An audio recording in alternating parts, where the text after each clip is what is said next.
بسم اللہ الرحمن الرحیم۔ تلخیص دروس القرآن، مطالب الفرقان۔ سورۃ المائدہ نمبر 5 آیت نمبر 92۔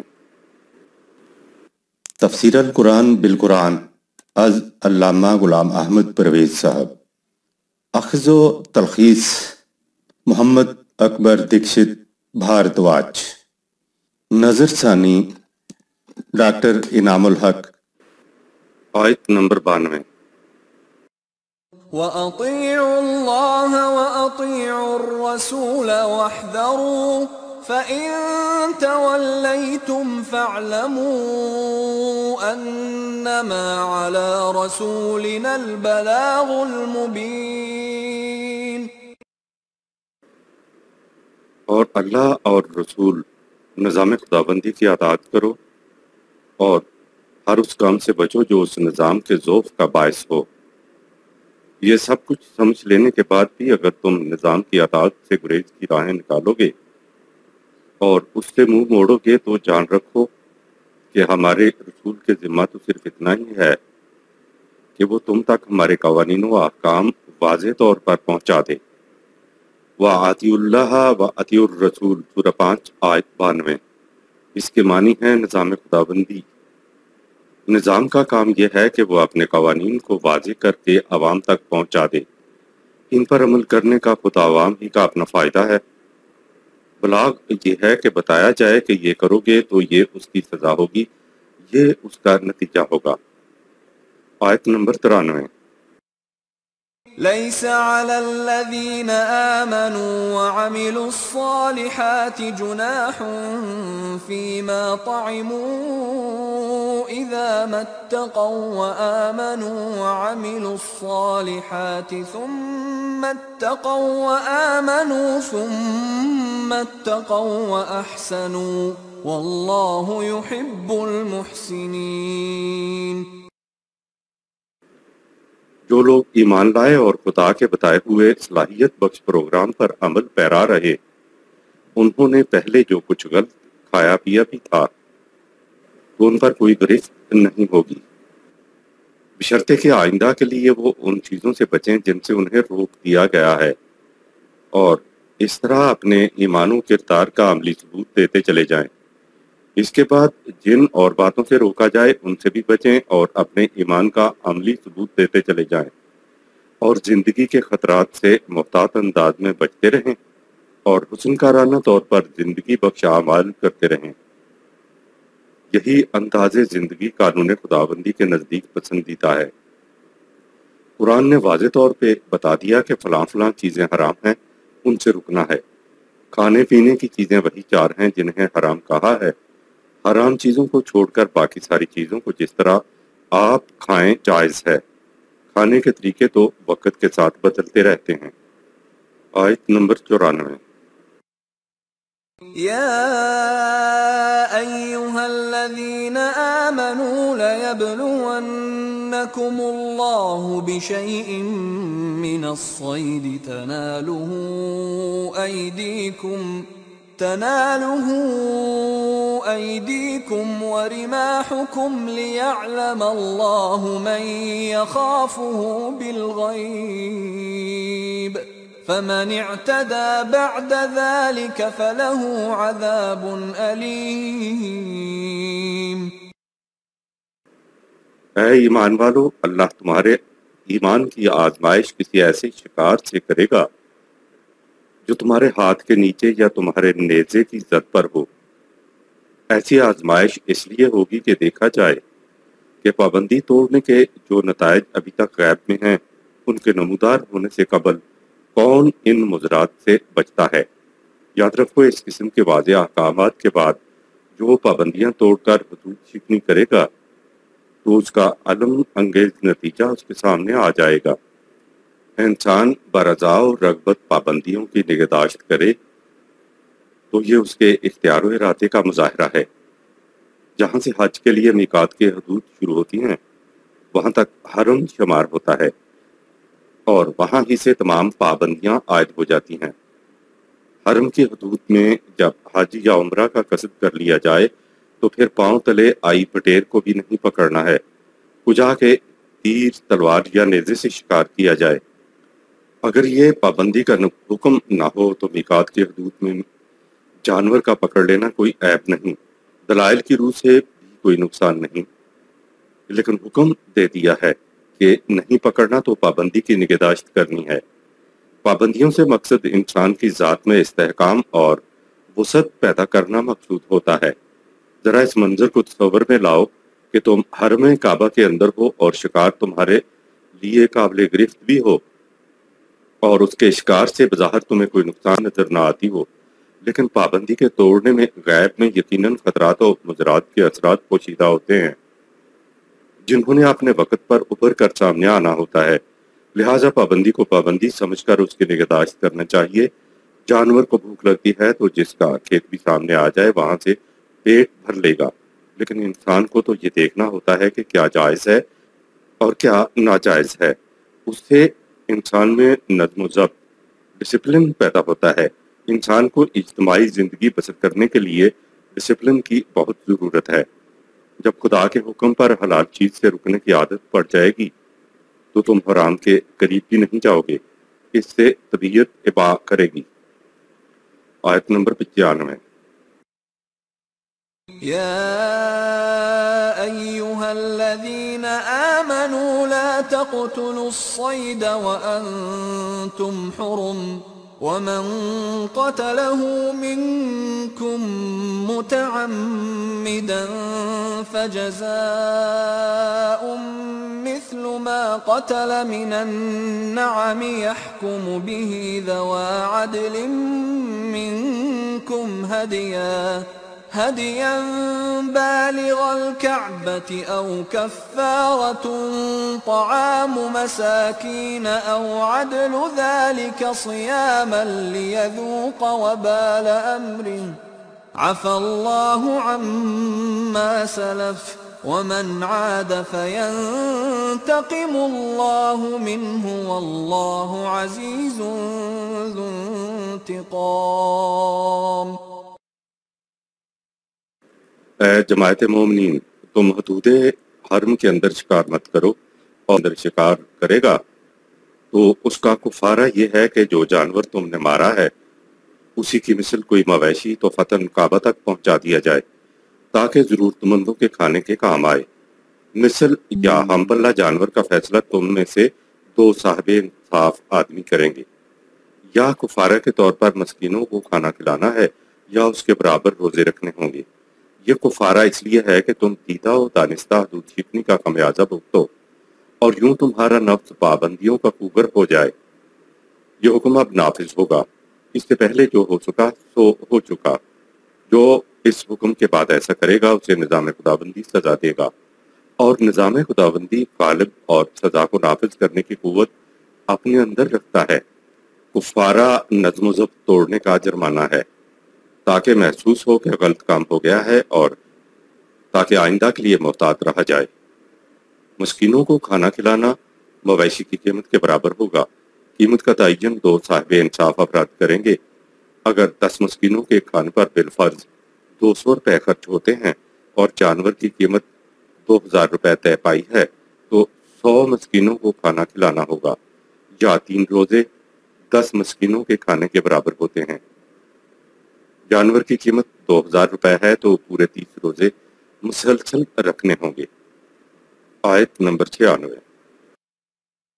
أحل لكم صيد البحر وطعامه متاعا لكم وللسيارة وحرم عليكم صيد البر ما دمتم حرما واتقوا الله الذي إليه تحشرون۔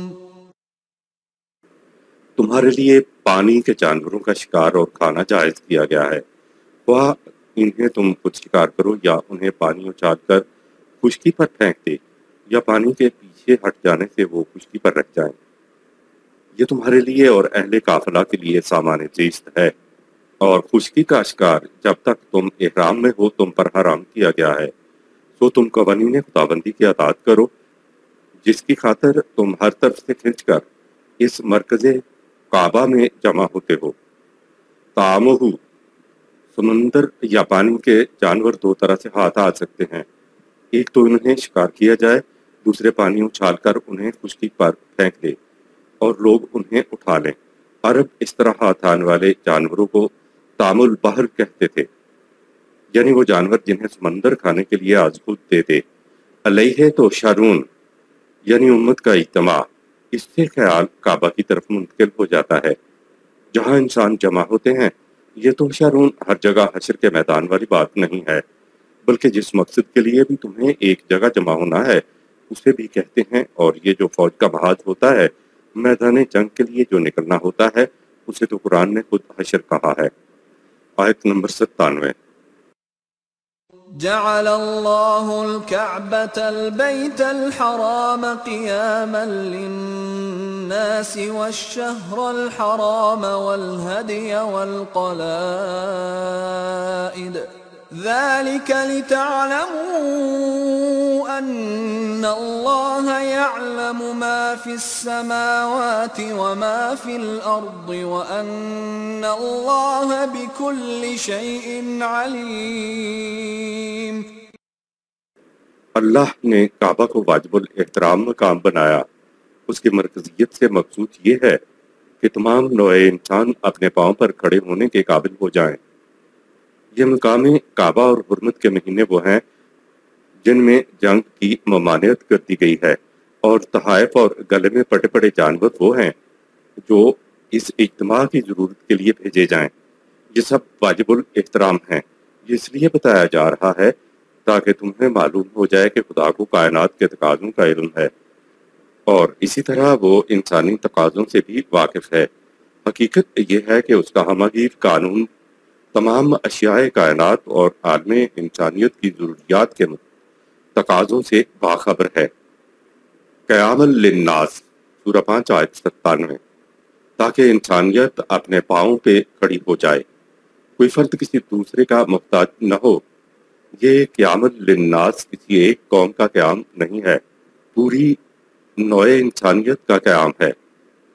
والہدیہ، سورہ 5 آیت 97، حج کے اجتماع میں حجاج کے کھانے پینے کے لیے بھیجے گئے تحفہ کو کہتے ہیں۔ والقلائدہ، سورہ 5 آیت 97، ان جانوروں کو کہتے ہیں جو حج کے اجتماع میں کھانے پینے کی ضرورت پوری کرنے کے لیے بھیجے جاتے ہیں۔ نشانی کے طور پر ان کے گلوں میں پٹے ڈال دیے جاتے ہیں تاکہ راستے میں ہر کوئی پہچان لے کہ جانور حج کے اجتماع میں حجاج کے استعمال کے لیے بھیجے جا رہے ہیں۔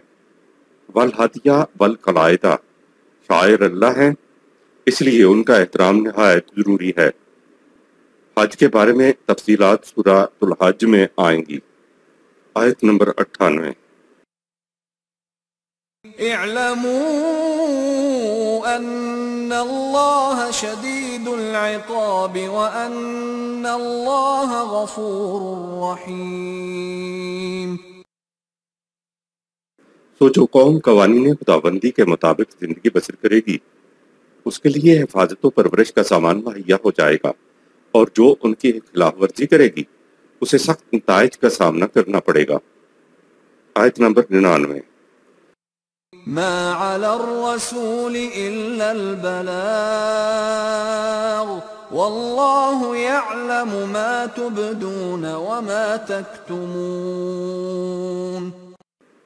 ہمارے رسول پر تو تم تک ہمارا پیغام پہنچا دینے کی ذمہ داری ہے، اس کی اطاعت یا خلاف ورزی کرنا تمہارے اپنے اختیار و ارادے کی بات ہے۔ خدا کا قانون مکافات تمہارے ظاہر و باطن دونوں پر پوری پوری نگاہ رکھتا ہے کہ تم قانون کی اطاعت دل کی رضامندی سے کر رہے ہو یا رسماً اور مجبوراً پابندی کر رہے ہو۔ آیت نمبر 100۔ قل لا يستوي الخبيث والطيب ولو أعجبك كثرة الخبيث فاتقوا الله يا أولي الألباب لعلكم تفلحون۔ اے رسول، ان سے کہہ دو پاک اور ناپاک دونوں یکساں نہیں ہو سکتے، البتہ خبیث کا بالعموم دنیا میں دور دورہ ہے، تو یہ صحیح روش کا ثبوت نہیں۔ چاہے خبیث کی فراوانی تمہیں کتنا ہی فریفتہ کرنے والی کیوں نہ ہو۔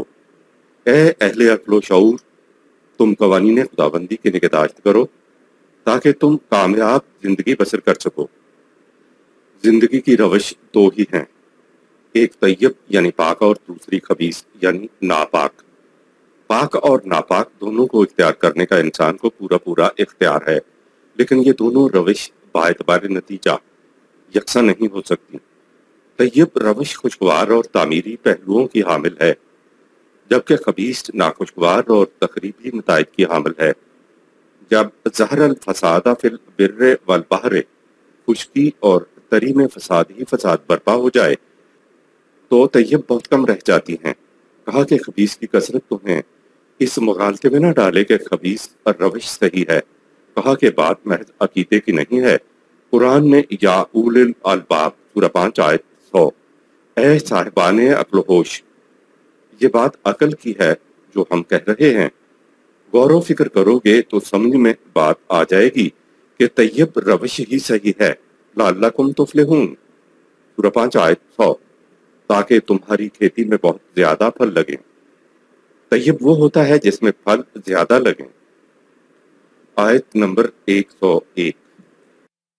يا أيها الذين آمنوا لا تسألوا عن أشياء إن تبد لكم تسؤكم وإن تسألوا عنها حين ينزل القرآن تبد لكم عفى الله عنها والله غفور حليم۔ اے جماعت مومنین، جن امور کی تفصیل ہم نے نہیں بتائی تم ان کو قرید کر نہ پوچھا کرو، کیونکہ اگر ہم نے ان کی تفصیل تک بھی خود مقرر کر کے بتا دیں تو ان کی اطاعت تم پر گراں گزرے گی۔ یعنی بدلتے زمانے کے تقاضوں کے ساتھ ان جزئی تفصیل کے ساتھ نبھانا مشکل ہو جائے گا، اور اگر تم ان کی بابت ایسے زمانے میں سوال کرو کہ جب قرآن نازل ہو رہا ہے تو اس بات سے ڈرو کہ وہ تم پر ظاہر کر دی جائیں گی۔ اس سے پہلے جو ہو چکا سو ہو چکا، اس سے ہم درگزر کرتے ہیں۔ آئندہ کے لیے تم احتیاط برتو، اس قسم کے سوالات نہ پوچھا کرو، اور اللہ کے قانون میں غلطیوں سے حفاظت اور لغزشوں پر بردباری کی گنجائش ہے۔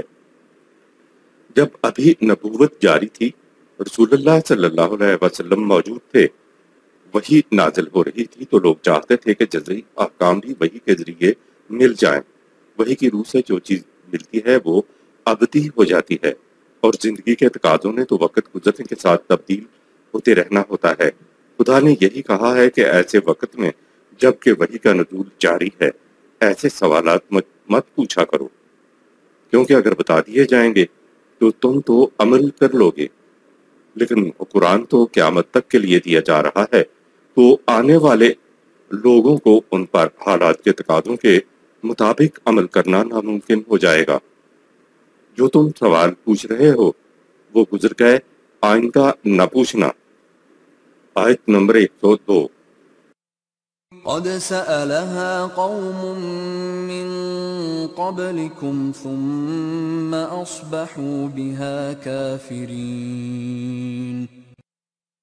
یہ تنبیہ تمہیں اس لیے کی جا رہی ہے کہ تم سے قبل ایک قوم بنی اسرائیل نے اس قسم کے سوالات پوچھے، خدا نے سوالات کے جواب میں جزیات سے بھی آگاہ کر دیا، تو اس کا نتیجہ یہ ہوا کہ انہوں نے اتنی غیر متبدل قیود و پابندیاں اپنے اوپر عائد کر لیں جن کا نبھانا مشکل ہو گیا، اور گھبرا کر وہ اصل دین سے ہی منحرف ہو گئے۔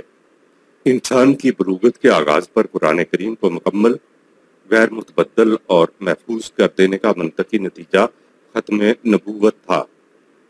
ہر انسانی بچے میں عقل و فکر کی صلاحیتیں تو رکھی ہوئی ہوتی ہیں، لیکن بچپن کے زمانے میں وہ ناپختہ ہوتی ہیں۔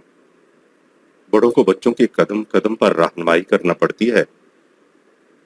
جب بچہ ذرا چلنا بولنا سیکھتا ہے تو وہ قدم قدم پہ آپ سے سوال کرتا ہے، ابا جی یہ کیا ہے، وہ کیا ہے، یہ کیسے ہے، یہ کیوں ہے، وہ ایسے کیوں نہیں ہے۔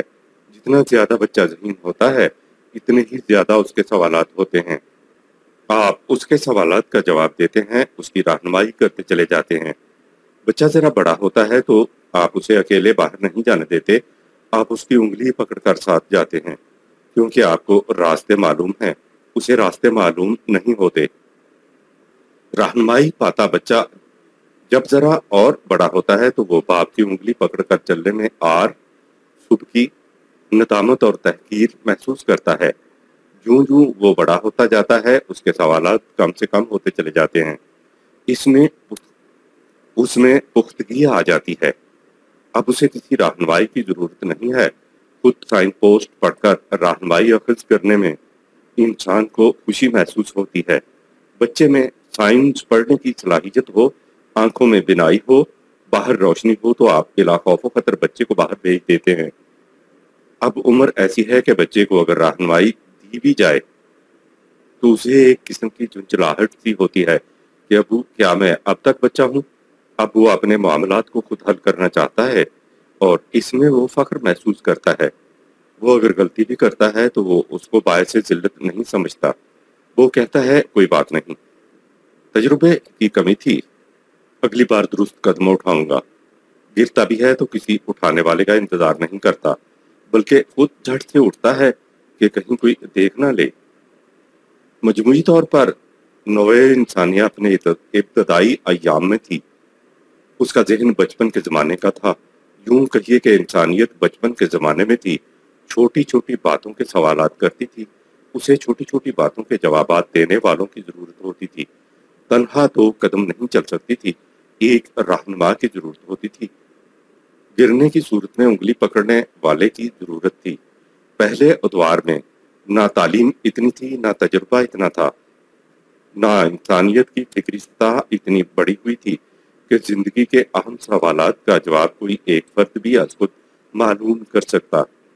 قرآن کریم انسان کے سہاروں کو رہنمائی دینے والوں کو اور سوالات کے جواب دینے والوں کو رسول کہہ کر پکارتا ہے۔ یہ جو رسالت یا نبوت ہے اس کے معنی یہ ہیں کہ نبی رسول ویسے تو انہی میں سے ہوتے تھے لیکن فکری طور پر انہی میں سے نہیں ہوتے تھے۔ اگر انہی جیسے ہوتے تو وہ رہنمائی کیسے کرتے؟ ان کو رہنمائی خدا کی طرف سے ملتی تھی۔ خدا انسانیت کی عہد طفولیت میں انبیاء کے ذریعے رہنمائی کرتا رہا، ان کے سوالوں کے جواب دیتا رہا، ان کو صحیح راستوں پہ چلاتا رہا۔ گرتے تھے تو انگلی پکڑنے والے نبی رسول ہر قریہ میں، ہر دور میں، ہر بستی میں، ہر قوم میں، ہر زبان میں بھیجے۔ جوں جوں یہ بچپن کا زمانہ آگے بڑھتا چلا گیا، رسالتوں اور نبوتوں کے دائرے بھی ذرا وسیع ہوتے چلے گئے۔ وہ چھوٹے چھوٹے سوالات جو تھے کم ہوتے چلے گئے، سوالات بھی ذرا بڑے آنے شروع ہو گئے، کیونکہ اب ہر قدم پر انسانیت کو سہاروں کی ضرورت نہ رہی تھی۔ یوں آہستہ آہستہ انسانیت بچپن سے اپنی جوانی کے آغاز پر پہنچی۔ یہ انسانیت کی جوانی کا آغاز نبی اکرم صلی اللہ علیہ وسلم کے دور سے شروع ہوا۔ انسانیت کی بھرپور جوانی کا دور وہ ہوگا جب انسانیت ربوبیت عالمین کے لیے اٹھ کھڑی ہوگی، اور پھر یہ دور اس وقت تک رہے گا جب تک زمین و آسمان قائم رہیں گے۔ انسانیت کے جوانی کے آغاز پر ضرورت محسوس ہوئی کہ اب زندگی کے دو راہوں پر مستقل نشانات نصب کر دیے جائیں۔ انہیں ابدی اقتدار یا ازلی اصول حیات کہا جاتا ہے، جو اب قرآن کریم کی دفتین میں قیامت تک کے لیے محفوظ ہیں۔ قیامت تک انسانیت کو جس رہنمائی کی ضرورت تھی اسے مکمل کر کے دے دیا گیا، اور اعلان کیا کہ الیوم اکملت لکم دینکم، تمہارے لیے آج دین کو مکمل کر دیا گیا ہے۔ اس ضابطۂ حیات کے بارے میں مزید کہا کہ وَتَمَّتْ کَلِمَاتُ رَبِّکَ صِدْقًا وَعَدْلًا، سورہ 6 آیت 115۔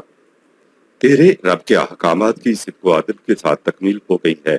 خدا نے انسانیت کے لیے قوانین کی تکمیل کر کے ان کی حفاظت کے بارے میں کہا، نَحْنُ نَزَّلْنَا الذِّکْرَ وَإِنَّا لَهُ لَحَافِظُونَ۔ یاد رکھو قرآن کو ہم نے ہی نازل کیا ہے اور ہم ہی اس کی حفاظت کریں گے۔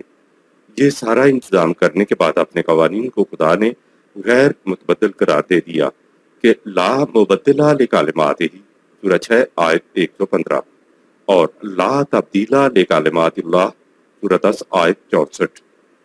اب مستقل نشانات، پرماننٹ ویلیوز کی صورت یہ ہے کہ یہ مکمل ہیں، محفوظ ہیں اور غیر متبدل ہیں۔ اس ضابطۂ حیات کو ایسا کیوں بنایا گیا؟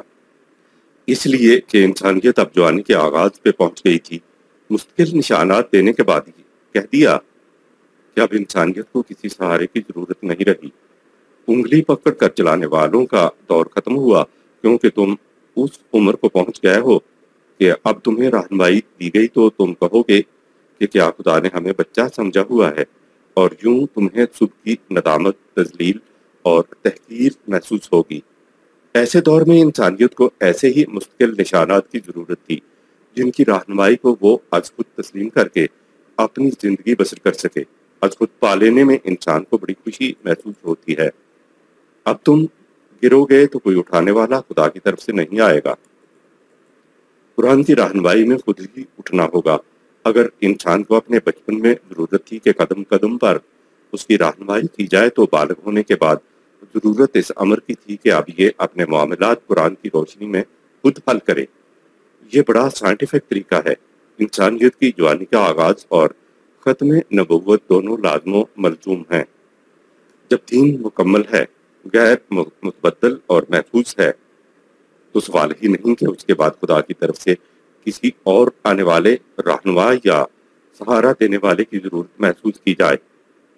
انسانی زندگی دین کی روح سے انفرادی زندگی نہیں ہے، اس نے تو مل جل کر رہنا ہے۔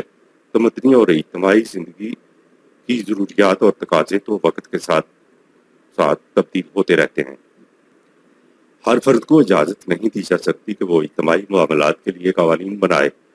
اسی لیے خدا نے نبی اکرم صلی اللہ علیہ وسلم سے بھی کہا کہ وَأَمْرُهُمْ شُورَى بَيْنَهُمْ، سورہ 42 آیت 38۔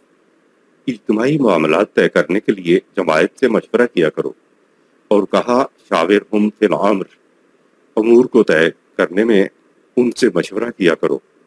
ختم نبوت کے بعد یہ بات لازمی، فطری اور منطقی تھی کہ ایک نظام قائم کیا جاتا، سو قائم کیا گیا۔ مذہب انفرادی شے ہوتا ہے، اس لیے اس میں نظام کی ضرورت ہی نہیں ہوتی۔ دین اجتماعی زندگی کا نام ہے۔ نظام معاشرے کے ابھرتے معاملات کو سامنے رکھ کر قرآن کی حدود کے اندر رہتے ہوئے باہمی مشاورت سے فیصلے کرتا ہے، اور پھر ان کو نظام کی شریعت کے طور پر پورے معاشرے پر نافذ کر دیتا ہے۔ لیکن باہمی مشاورت سے متعین کردہ قوانین ابدی نہیں ہوتے۔ ابدی تو وہی رہیں گے جن کی حدود کے اندر رہتے ہوئے قانون سازی کی گئی ہے۔ یوں نظام کے ذریعے غیر متبدل اور قابل متبدل قوانین کے حسین امتزاج سے یہ کاروان انسانیت آگے چلتا چلا جائے گا۔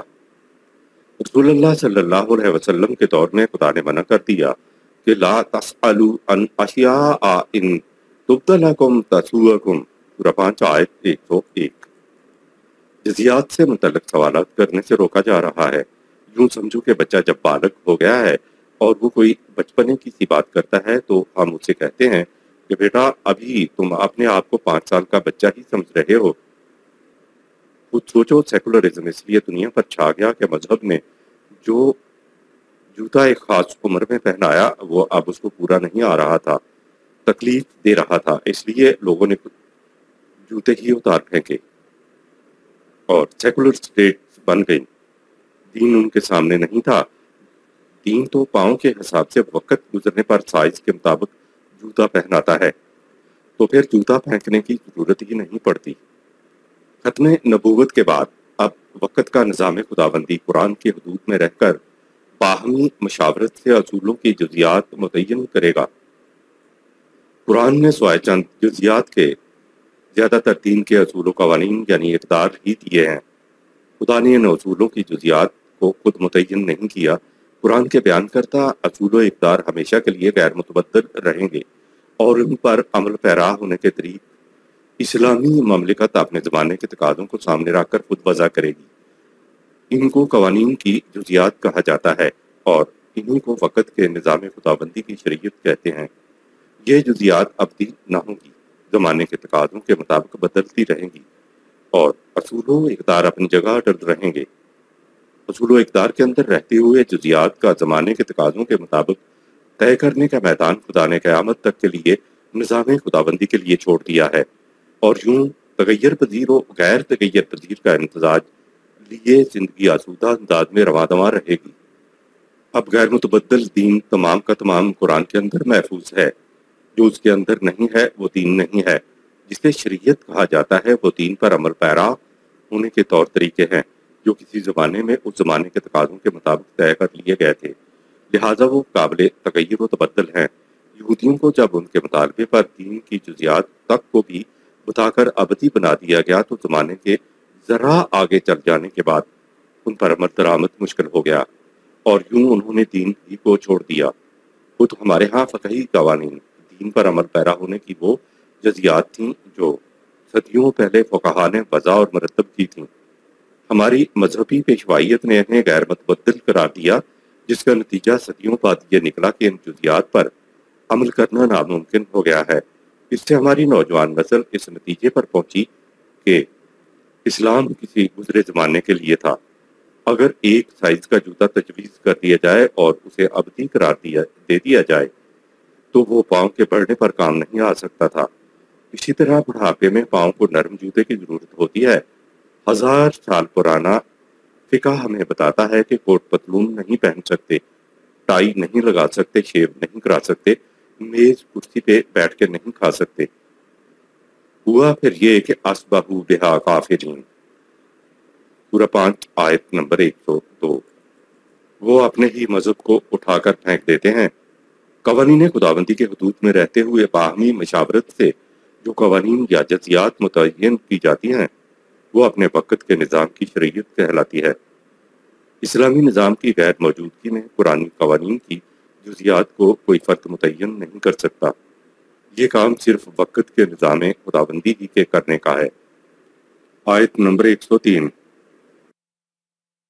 ما جعل الله من بحيرة ولا سائبة ولا وصيلة ولا حام ولكن الذين كفروا يفترون على الله الكذب وأكثرهم لا يعقلون۔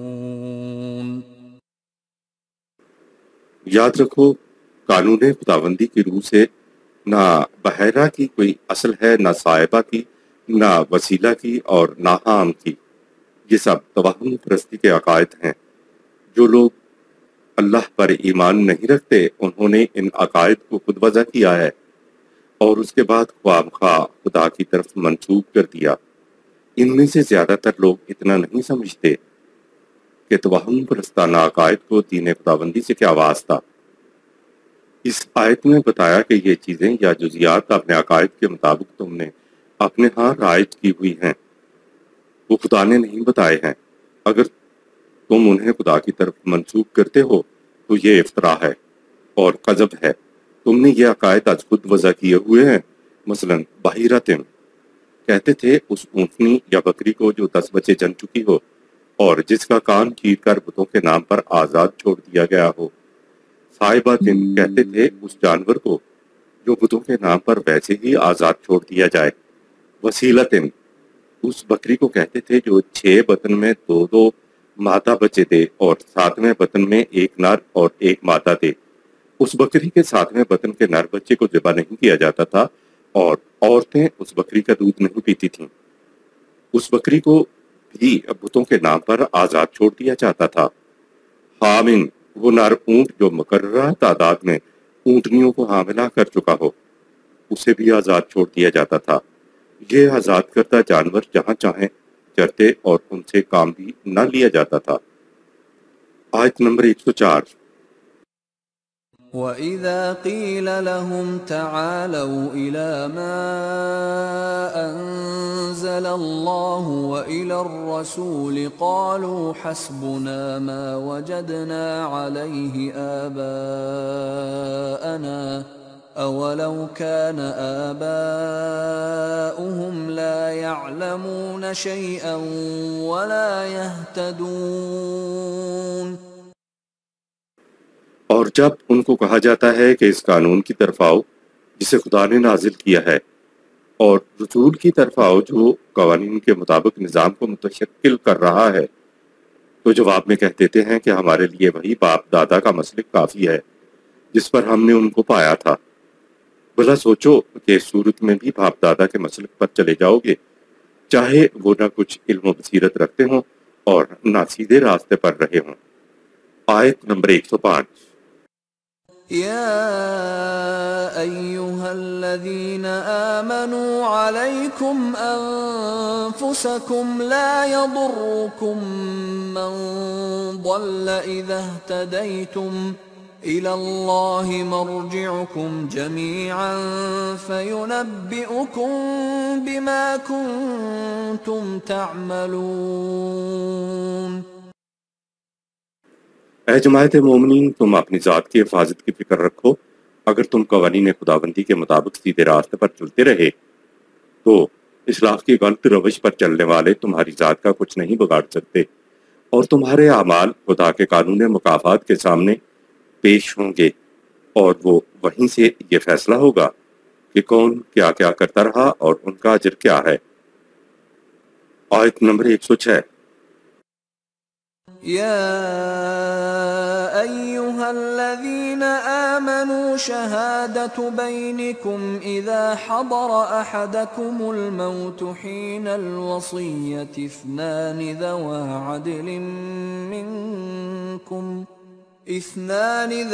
عدل منكم أو آخران من غيركم إن أنتم ضربتم في الأرض فأصابتكم مصيبة الموت تحبسونهما من بعد الصلاة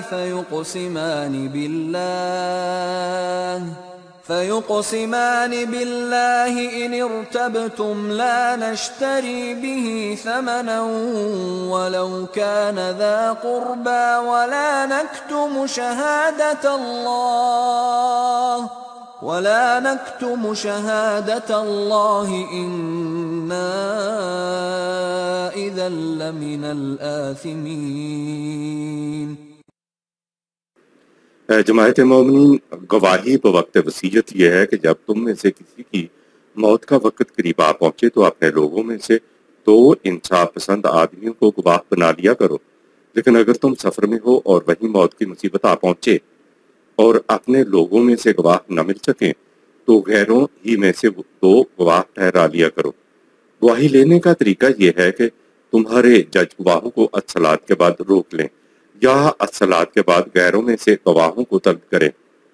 اگر تمہیں شک گزرے کہ ویسے سچی گواہی نہیں دیں گے تو مومن اپنے طریقے سے اور غیر مسلم اپنے طریقے سے اللہ کی قسم کھائیں اور کہیں کہ ہم نے گواہی دینے کے بدلے میں کوئی قیمت قبول نہیں کی، اور یہ کہ اگر ہماری گواہی ہمارے ہی کسی قرابت دار کے خلاف بھی کیوں نہ پڑے ہم اللہ کی گواہی کو چھپائیں گے نہیں، اور یہ کہ اگر ہم جھوٹی گواہی دیں تو بے شک ہم مجرم ٹھہریں گے۔ آیت نمبر 107۔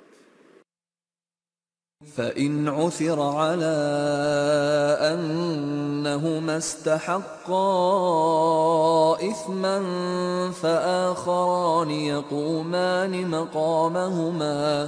فآخران يقومان مقامهما من الذين استحق عليهم الأوليان فيقسمان بالله لشهادتنا أحق من شهادتهما وما اعتدينا إنا إذا لمن الظالمين۔ اگر محسوس ہو کہ انہوں نے سچی گواہی نہیں دی اور حق تلفی کے مرتکب ہوئے ہیں تو مخالف پارٹی کے 2 گواہ سامنے لاؤ اور وہ خدا کی قسم کھا کر کہیں کہ ہماری گواہی سابقہ 2 گواہوں کے مقابلے میں زیادہ سچی ہے، ہم نے حق سے ذرا بھی تجاوز نہیں کیا، اور یہ کہ اگر ہم نے جھوٹی گواہی دی ہو تو ہم مجرم قرار دیے جائیں۔ آیت نمبر 108۔ ذلك أدنى أن يأتوا بالشهادة على وجهها أو يخافوا أن ترد أيمان بعد أيمانهم واتقوا الله واسمعوا والله لا يهدي القوم الفاسقين۔ قانون خداوندی میں شہادت پر شہادت لینے کی گنجائش اس لیے رکھ دی گئی ہے کہ اس طریقے سے وہ ٹھیک ٹھیک گواہی دیں گے، کیونکہ انہیں خدشہ ہوگا کہ ان کی گواہی کے بعد مخالف پارٹی کی طرف سے گواہی سے ان کی شہادت رد ہو جائے گی اور معاشرہ میں بدنامی الگ ہوگی۔ تمہارے لیے ضروری ہے کہ تم قوانین خداوندی کی دل سے اطاعت کرو اور ان باتوں کو دل کے کانوں سے سنو۔ اگر تم اس راہ حق کو چھوڑ کر کسی دوسری راہ پر چل نکلے تو وہ راہ تمہیں کبھی منزل مقصود تک نہیں لے جائے گی۔ آیت نمبر 109۔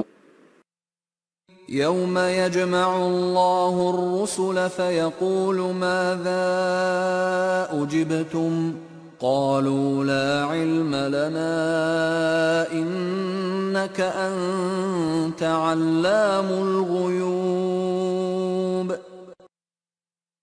اخروی زندگی میں جب خدا سب رسولوں کو جمع کر کے پوچھے گا کہ تمہاری دعوت کا تمہاری امتوں نے کیا جواب دیا، دل سے مانا یا محض ظاہر داری سے مانا تھا، تو رسول کہیں گے کہ ہم تو نظر بظاہر ہی کو دیکھ سکتے تھے، دلوں کی حالت کا جاننے والا تو بس تو ہی ہے۔ قرآن کریم میں نبی اکرم صلی اللہ علیہ وسلم کا جواب موجود ہے۔ پوچھنے پر آپ صلی اللہ علیہ وسلم کہیں گے کیا میرے رب یہ ہے وہ قوم کہ جس نے تیرے قرآن کو چھوڑ دیا تھا، یعنی یہ قرآن کی بجائے روایات پر فقہ پر عمل کرتے رہے۔ آیت نمبر 110۔ إذ قال الله يا عيسى ابن مريم اذكر نعمتي عليك وعلى والدتك إذ أيدتك بروح القدس تكلم الناس في المهد وكهلا وَإِذْ عَلَّمْتُكَ الْكِتَابَ وَالْحِكْمَةَ وَالتَّوْرَاةَ وَالْإِنْجِيلَ وَإِذْ تَخْلُقُ مِنَ الطِّينِ كَهَيْئَةِ الطَّيْرِ بِإِذْنِي فَتَنفُخُ فِيهَا فَتَكُونُ طَيْرًا بِإِذْنِي وَتُبْرِئُ الْأَكْمَهَ وَالْأَبْرَصَ بِإِذْنِي وَإِذْ تُخْرِجُ الْمَوْتَى بِإِذْنِي وَإِذْ كَفَفْتُ بَنِي إِسْرَائِيلَ عَنْكَ إِذْ جِئْتَهُمْ بِالْبَيِّنَاتِ فقال الذين كفروا منهم إن هذا إلا سحر مبين۔ اس منظر کو سامنے لاؤ جب اللہ کہے گا اے عیسیٰ ابن مریم، میں نے تمہیں اور تمہاری والدہ کو جن جن نعمتوں سے نوازا تھا وہ تو تمہیں یاد ہوں گی، یاد نہ ہو تو سنو، میں نے بلا آمیزش وحی کے ذریعے تمہیں تائید اور تقویت عطا کی، تم کو ابتدائی عمر میں اور ادھیڑ عمر کو پہنچ کر بھی عمدہ باتیں کرنے کی صلاحیت عطا کی، اور مزید سنو، میں نے تمہیں کتاب و حکمت کی تعلیم دی، یعنی تورات و انجیل کا علم دیا، اور یہ بھی یاد کرو مجازی انداز میں یوں سمجھو کہ یہی تعلیم تھی جس کی انقلابی قوت کی بنا پر تم بنی اسرائیل سے تمثیلی رنگ میں کہتے تھے کہ میں قوانین خداوندی کی تعلیم سے ایسی حیات تمہارے اندر پھونک دوں گا جس سے تم اپنی موجودہ پستی خاک نشینی سے ابھر کر فضا کی بلندیوں میں اڑنے کے قابل ہو جاؤ گے، اور تم قوانین خداوندی کی قوت ان کے اندر پھونکتے تھے اور وہ فکر و عمل کی بلندیوں پر پہنچ جاتے تھے۔ یہ آسمانی روشنی تمہاری بے نور آنکھوں کو ایسی بصیرت عطا کر دے گی جس سے تم زندگی کے صحیح راستے پر چلنے کے قابل ہو جاؤ گے، اور اس سے تمہاری قوم کی ویران کھیتی جس پر ترو تازگی کا نشان تک واقع نہیں رہا ہے وہ پھر سے سرسبز و شاداب ہو جائے گی، اور تمہاری وہ پست خصلتیں دور ہو جائیں گی جن کی وجہ سے تمہیں کوئی اپنے پاس پھٹکنے نہیں دیتا، اور وہ ذلت و خواری کی موت جو تم پر چاروں طرف سے مسلط ہے ایک نئی زندگی میں تبدیل ہو جائے گی۔ اور سنو اے عیسیٰ علیہ السلام، تم تو بنی اسرائیل کے لیے یہ کچھ کر رہے تھے اور یہ لوگ تیری جان کے دشمن ہو رہے تھے، لیکن میں نے بنی اسرائیل کی سازشوں کو ناکام بنا دیا اور انہوں نے واضح حقائق کو یہ کہہ کر انکار کر دیا کہ یہ دعوت تو کھلا جھوٹ ہے۔ عیسیٰ علیہ السلام نے اپنی تعلیم کو مجازی انداز میں پیش کیا اور اسی انداز میں قرآن نے بھی بیان کر دیا ہے۔ حضور صلی اللہ علیہ وسلم سے پہلے قریبی دین حضرت عیسیٰ علیہ السلام کے ذریعے آیا تھا۔ سورہ آل عمران کی آیت 48 سورہ 3 آیت 48 میں اس کی تفصیلات آ چکی ہیں۔ عام ترجموں میں اور تفسیروں میں آپ کو ملے گا کہ حضرت عیسیٰ علیہ السلام بچپن میں کھیلتے ہوئے مٹی کی چڑیا بناتے تھے اور پھر وہ پھونک مار دیتے تو مٹی کی چڑیا اڑ جاتی تھی۔ نیز وہ اندھوں کی آنکھ پر ہاتھ پھیرتے تھے تو ان کو بینائی واپس آ جاتی تھی۔ کوڑیوں کو بھی وہ اسی طرح سے اچھا کر دیا کرتے تھے، مردوں کو بھی زندہ کر دیا کرتے تھے۔ یہ بات یاد رکھنے کی ہے کہ الفاظ کے ایک معنی تو حقیقی یا لغوی لٹرل میننگ ہوتے ہیں۔ مثلا ہم شیر کہیں تو ذہن میں لغوی معنی جانور، درندہ، شیر آتا ہے۔ یہ لفظ شیر کے حقیقی یا لغوی معنی ہیں، لیکن اگر ہم کسی آدمی کو شیر کہیں تو وہ سچ مچ کا جانور شیر نہیں بن جاتا۔ مجازی معنی اس کے ہوتے ہیں کہ وہ آدمی بڑا بہادر ہے۔ خدا نے قرآن کے بارے میں کہا کہ ہم نے اسے عربی مبین میں نازل کیا، یعنی تمہاری قوم کی زبان میں نازل کیا ہے۔ دوسری زبانوں کی طرح عربی میں بھی ایک تو الفاظ کے لغوی معنی ہوتے ہیں اور دوسرے اس کے مجازی معنی بھی ہوتے ہیں۔ قرآن کو سمجھنے کے لیے ضروری ہے دیکھا جائے کہ اس زبان میں الفاظ کس طرح سے استعمال ہوتے ہیں۔ بسیط حقائق کو بیان کرنے کے لیے مجازی انداز اختیار کرنا پڑتا ہے۔ غالب کہتا ہے کہ ہر چند وہ مشاہدہ حق کی گفتگو بنتی نہیں ہے بادہ و ساگر کہے بغیر، یعنی سمجھانے کے لیے مجبوری ہے کہ بسیط حقائق کو بادہ و ساگر کی تشبیہات میں پیش کیا جائے۔ لیکن اگر ہم بادہ کے معنی شراب لیں اور ساگر کے معنی سچ مچ کا پیالہ لیں تو بسیط حقائق سمجھ میں نہیں آئیں گے۔ الفاظ کو تشبیہات اور استعاروں میں استعمال کرنا مجازی انداز ہے۔ آج کی انجیل میں بھی آپ حضرت عیسیٰ علیہ السلام کی تعلیم کو دیکھیں گے تو اس کا ہر باز بڑا حسین، نادر تشبیہات، تمثیلات اور استعارات کا انداز لیے ہوئے ہے۔ جتنی چیزیں قرآن نے کہی ہیں یہ وہی تشبیہات ہیں جو حضرت عیسیٰ علیہ السلام نے اپنے ہاں استعمال کی ہیں۔ بنی اسرائیل سے کہا یہ جا رہا ہے کہ تمہاری اس وقت حالت یہ ہے کہ زندگی کی حرارت بھی تم سے سلب ہو چکی ہے۔ تم ایک زندہ انسان نہیں ہو، مٹی کے پیکر یا مٹی کے مادھو بن کر رہ گئے ہو۔ کہا کہ آؤ میں تمہیں ایسی تعلیم دوں کہ تم میں زندگی کی حرارت اتنی پیدا ہو جائے کہ تم فضا کی پہنائیوں میں اڑنے کے قابل ہو جاؤ۔ تمہاری آج کی کیفیت یہ ہے کہ قوانین خداوندی کی طرف سے اندھے ہو گئے ہو۔ قرآن میں گمراہوں اور صحیح راستے پر چلنے والوں کے بارے میں مجازی انداز میں اندھے کا لفظ استعمال ہوا ہے۔ بھٹکے ہوئوں کو ہم روز کہتے ہیں کہ تم اندھے ہو چکے ہو، تم راستہ کھو چکے ہو۔ ایسے لوگوں کو حضرت عیسیٰ علیہ السلام نے کہا آؤ میں اپنی تعلیم کے ذریعے تمہیں وہ روشنی عطا کروں جس سے تم دیکھنے کے قابل ہو جاؤ کہ صحیح راستہ کون سا ہے، اور اپنی تعلیم ہی کے ذریعے تمہارے اندر زندگی کی حرارت بھر دوں گا تاکہ تم فضا کی پنہائیوں میں اڑنے لگو۔ اس آیت میں ہے والابرسا سورہ 5 آیت 110 آیا ہے تو مجازی انداز میں یہ لفظ اجڑی ہوئی کھیتوں جو ویران ہو چکی ہوں کے لیے استعمال ہوتا ہے۔ لغوی معنی میں کوڑی کو بھی برس زدہ کہتے ہیں۔ کھیتیاں اجڑنا اور ویران ہو جانا بدحالی و مفلسی و پستی کے لیے استعارہ ہے۔ ایسی قوم کو ساری دنیا نفرت کی نگاہ سے دیکھتی ہے۔ کوئی ایسی قوم کو قریب نہیں آنے دیتا تو کہا کہ آؤ میں تمہیں بتاؤں کہ تمہاری زندگی کی کھیتی کس طرح نئے سرے سے ہری بھری ہوگی، یعنی تمہاری مفلسی کس طرح دور ہوگی، تمہیں تندرستیاں کس طرح عطا ہوں گی۔ کہا اے وہ جو زندگی کی حرارتوں سے محروم ہو چکے ہو، مردہ ہو چکے ہو، تمہیں بتاؤں گا کہ زندگی کیا ہوتی ہے۔ یہ مجازی انداز ہے گفتگو کا، اور جو انہوں نے کہا وہ کر کے بھی دکھایا۔ اپنی تعلیم سے بنی اسرائیل کے اندر وہ روح پھونکی، وہ انقلاب برپا کیا کہ روما جیسی عظیم سلطنت کو الٹا کے رکھ دیا۔ وہ خدا کی طرف سے بینات اور دلائل لے کے آئے تھے، نہ کہ معجزات۔ آیت نمبر 111 وَإِذْ أَوْحَيْتُ إِلَى الْحَوَارِيِّينَ أَنْ آمِنُوا بِي وَبِرَسُولِي قَالُوا آمَنَّا وَاشْهَدْ بِأَنَّنَا مُسْلِمُونَ۔ اور یاد کرو اے عیسیٰ علیہ السلام، جب ہم نے تمام حواریوں کو انجیل میں بدریہ وحی حکم دیا تھا کہ وہ مجھ پر اور میرے رسول پر ایمان لائیں، تو جواب میں وہ بولے تھے کہ ہم ایمان لائے۔ اے عیسیٰ علیہ السلام، تم گواہ رہنا کہ ہم نے قوانین خداوندی کے سامنے سر تسلیم خم کر دیا ہے۔ وہی حضرت عیسیٰ علیہ السلام کے حواریوں کی طرف نہیں آئی تھی، بلکہ حضرت عیسیٰ علیہ السلام کی معرفت ان کو حکم ہوا تھا۔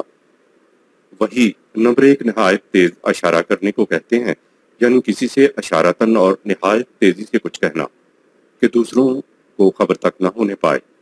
نمبر دو کتابت، یعنی کچھ لکھ کر دینا۔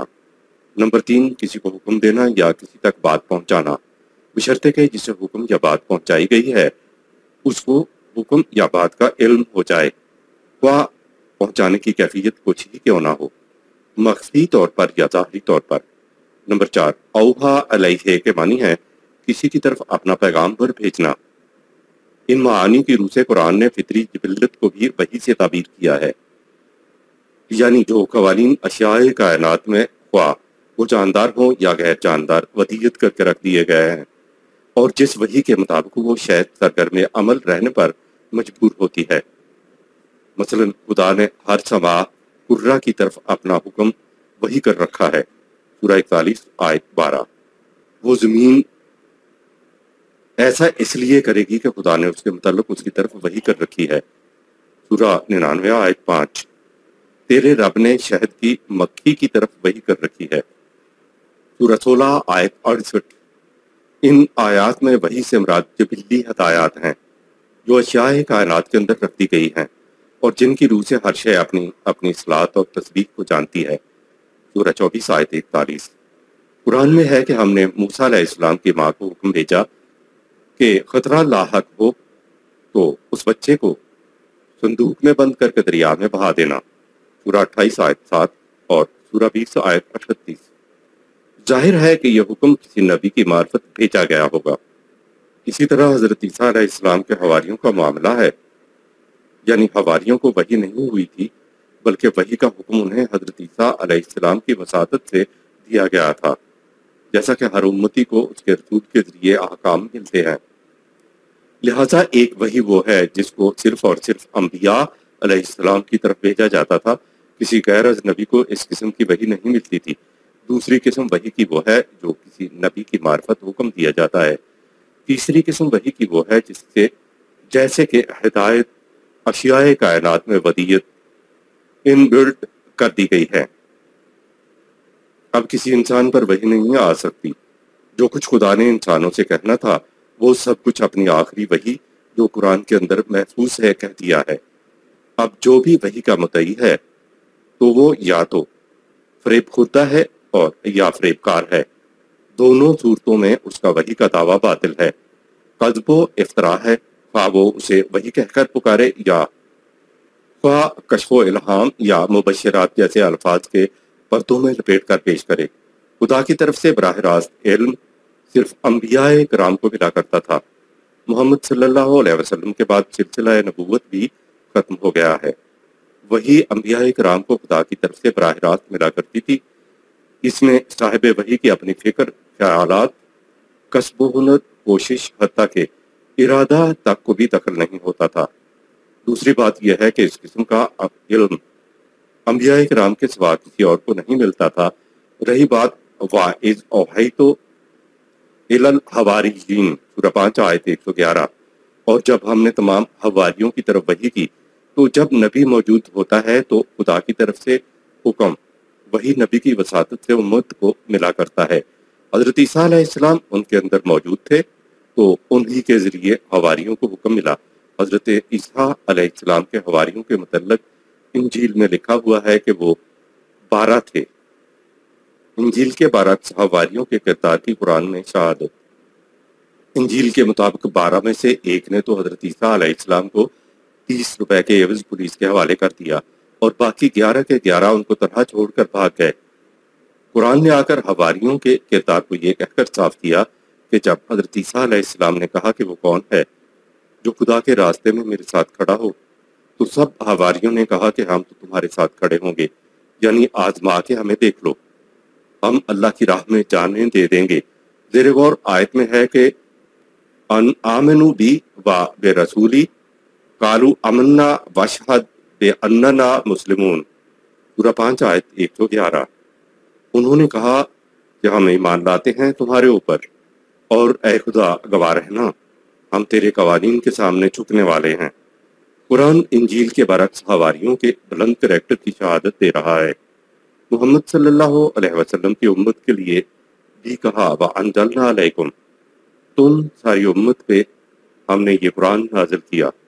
اس کا مطلب یہ ہے کہ قرآن ہمیں نبی کی وساطت سے ملا یا نبی کی وساطت سے ہم پہ نازل ہوا ہے۔ آیت نمبر 112۔ إذ قال الحواريون يا عيسى ابن مريم هل يستطيع ربك أن ينزل علينا مائدة من السماء قال اتقوا الله إن كنتم مؤمنين۔ حواریوں نے کہا اے عیسیٰ ابن مریم، کیا تمہارا رب ہماری اس آرزو کو پورا کر دے گا کہ ہم معاش میں انسانوں کے محتاج نہ رہیں اور ہمیں سامان نشو و نما خدا کے آسمانی نظام ربوبیت کی روح سے ملا کرے؟ اس کے جواب میں عیسیٰ علیہ السلام نے کہا اے حواریو، تم نظام خداوندی پر ایمان رکھتے ہو تو تمہیں چاہیے کہ اس کے قوانین کی پوری اطاعت کرو۔ اس کا نتیجہ یہ ہوگا کہ خدا کا آسمانی نظام ربوبیت قائم ہو جائے گا جس میں رزق کی ذمہ داری نظام کے سر ہوتی ہے۔ ان کنتم مومنین، سورہ 5 آیت 112۔ ایک معنی تو یہ ہے کہ اگر تم مومن ہو، یہاں یہ معنی نہیں ہو سکتے کیونکہ حواری تو مومن تھے۔ ان کے معنی عربی زبان میں یہ بھی ہوتے ہیں کہ چونکہ تم مومن ہو تو خدا کے قوانین کی نگہداشت کرو، تو پھر وہ نتیجہ ہو جائے گا جو تم نے مانگا تھا۔ یُنَزِّلَ عَلَيْنَا مَائِدَةً مِّنَ السَّمَاءِ، سورہ 5 آیت 112 کے عمومی معنی کیے جاتے ہیں کہ ہم پر نازل کردہ آسمان سے دسترخواں، آسمان سے پکا پکایا کھانا کبھی نہیں اترا کرتا۔ قالت اتقوا اللہ، کہا قوانین خداوندی کی نگہداشت کرو۔ قوانین خداوندی کی نگہداشت کرنے کے نتیجے میں خدا کا نظام ربوبیت قائم ہو جاتا ہے اور پھر یہ نظام ہر ایک کی ضرورت کو پورا کرتا ہے۔ یہ ہے یُنَزِّلُ عَلَيْنَا مَائِدَةً مِّنَ السَّمَاءِ، سورہ 5 آیت 112 کہ ہمیں آسمانی نظام ربوبیت کے ذریعے رزق ملے۔ آیت نمبر 113۔ قالوا نريد أن نأكل منها وتطمئن قلوبنا ونعلم أن قد صدقتنا ونكون عليها من الشاهدين۔ انہوں نے کہا ہماری دلی خواہش ہے کہ ہم نظام ربوبیت کی روح سے رزق حاصل کریں تاکہ ہم کسی انسان کے احسان مند نہ ہوں، اور تاکہ رزق کی طرف سے ہمارے دل مطمئن ہو جائیں اور ہمیں یقین آ جائے کہ جو کچھ تو نظام ربوبیت کے متعلق کہتا تھا وہ بالکل سچ ہے، اور نظام کے محسوس نتائج دیکھ کر ہم شہادت دینے والے بن جائیں۔ آسمانی رزق وہ ہوتا ہے جو آسمانی اقدار کے مطابق زندگی بسر کرنے کے بدلے میں ملے۔ آسمانی رزق کی خصوصیت بتائی کہ اس سے اطمینان قلب نصیب ہوتا ہے۔ ایک کھانا تو وہ ہے کہ جس سے پیٹ تو بھرتا ہے، لذت بھی آتی ہے، لیکن قلب میں اضطراب کی چبھن اٹھتی رہتی ہے۔ ظاہر ہے جو قوانین خداوندی کے مطابق زندگی بسر کرے گا اسے حلال و طیب رزق ملے گا، اور ایسی عزت کے ساتھ ملے گا کہ دل کو اطمینان نصیب ہو جائے گا۔ ایسا اسی وقت ہو سکتا ہے جب کوئی قوم اتقوا اللہ، سورہ 5 آیت 112 اختیار کرے۔ آیت 114۔ قال عيسى ابن مريم اللهم ربنا أنزل علينا مائدة من السماء تكون لنا عيدا لأولنا وآخرنا وآية منك وارزقنا وأنت خير الرازقين۔ اس پر تم نے اے عیسیٰ علیہ السلام ہمارے حضور التجا کی تھی کہ اے ہمارے رب، اب جب کہ میری امت نظام ربوبیت کے مطابق زندگی بسر کرنے پر تیار ہے تو ہماری نشو و نما کا سامان اپنے نظام ربوبیت کی روح سے اور تسلسل کے ساتھ عطا فرما، تاکہ نظام کے درخشندہ نتائج ہمارے اگلوں اور پچھلوں کے لیے جشن مسرت کا موجب بنے اور قانون کی عملی صداقت کی نشانی بن جائیں۔ اے ہمارے رب، اب تو نظام ربوبیت عطا فرما دے، کیونکہ تیرے نظام کی روح سے سامان رزق بہترین ہوتا ہے کہ اس کے لیے کسی انسان کا بار منت نہیں ہونا پڑتا۔ عید وہ وقت ہے جب خوشی یا غم لوٹ کر بار بار آئے۔ اصلاحاً بار بار آنے والے جشن مسرت کو عید کہتے ہیں۔ یہ لفظ قرآن میں بس اسی جگہ آیا ہے۔ جنہوں نے یہ آسمانی کھانا کھایا اور یہ جو بعد میں آنے والے کھائیں گے، یہ کھانا ان کے لیے باعث اطمینان و تسکین اور وجہ اطمینان بن جائے گا۔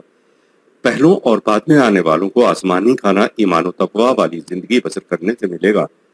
آسمانی رزق ملنے کا نام قرآن نے عید قرار دیا ہے۔ آیت نمبر 115۔ قال الله إني منزلها عليكم فمن يكفر بعد منكم فإني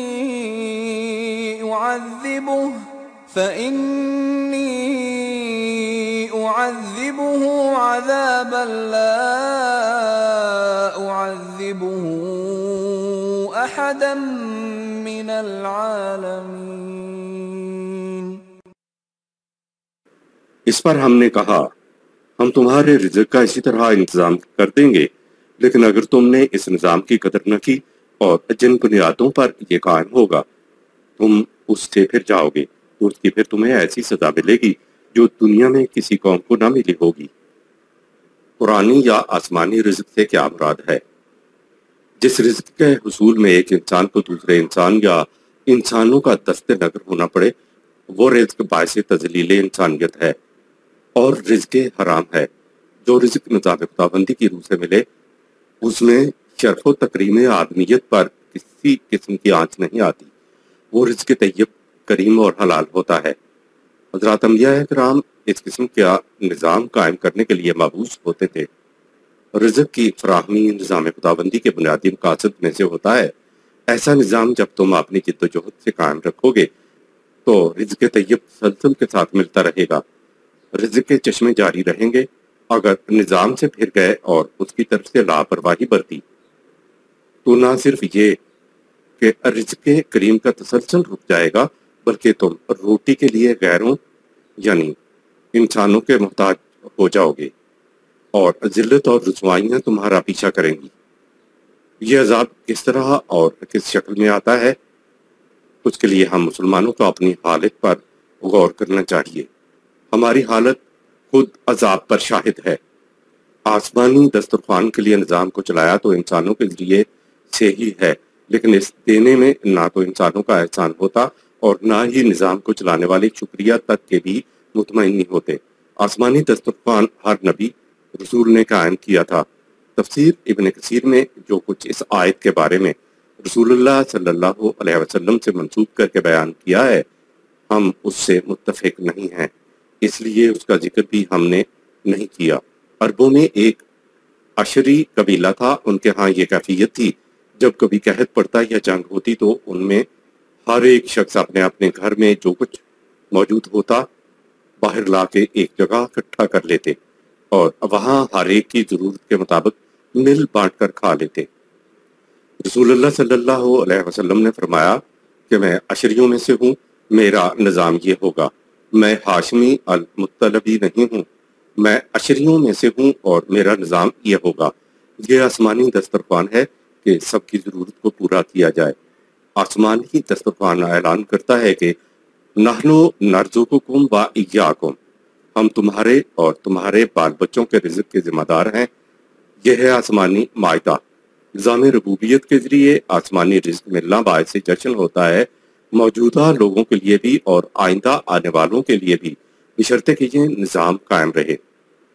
آیت نمبر 116۔ قال الله إني منزلها عليكم فمن يكفر بعد منكم فإني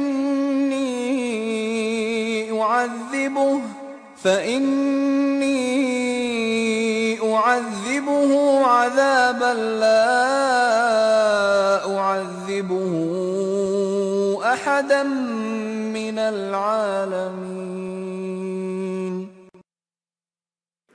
ذرا اس وقت کو تصور میں لاؤ جب اللہ پوچھے گا، اے عیسیٰ ابن مریم، کیا تم نے لوگوں سے کہا تھا کہ خدا کے بجائے مجھ کو اور میری ماں مریم کو معبود بنا کر خدائی کا درجہ دے دو؟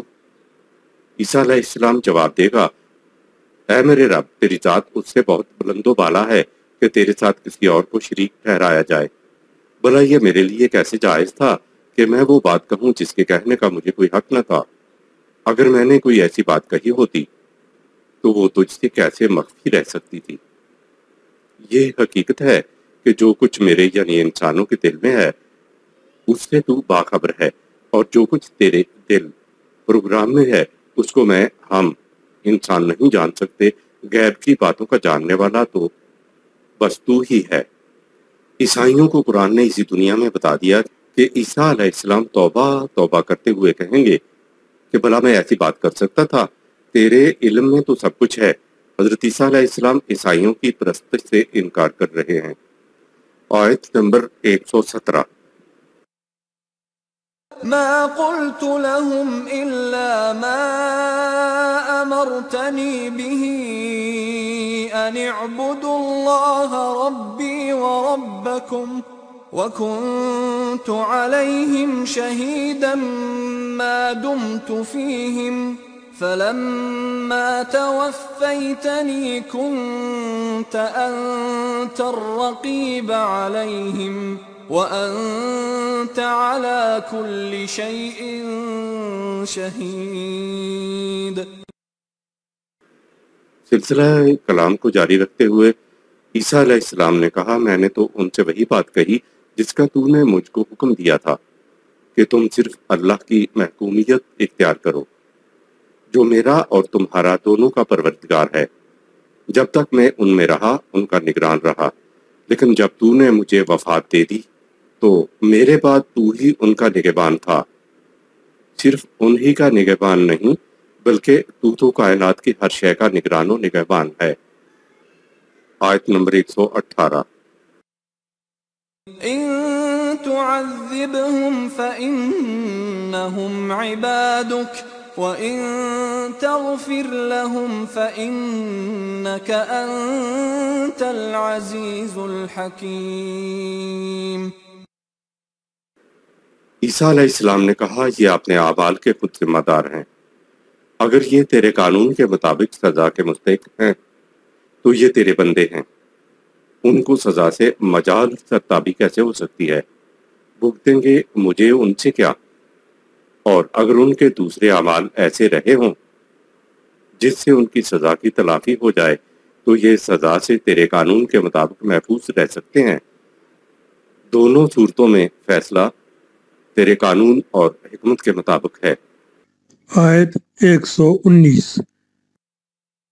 قال الله هذا يوم ينفع الصادقين صدقهم لهم جنات تجري من تحتها الأنهار خالدين فيها أبدا رضي الله عنهم ورضوا عنه ذلك الفوز العظيم۔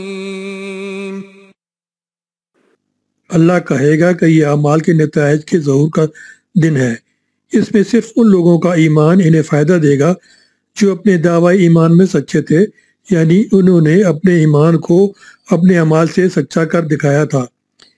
ان کے لیے ایسی پربہار زندگی ہے جس کی شادابیاں ہمیشہ ہمیشہ قائم رہیں گی۔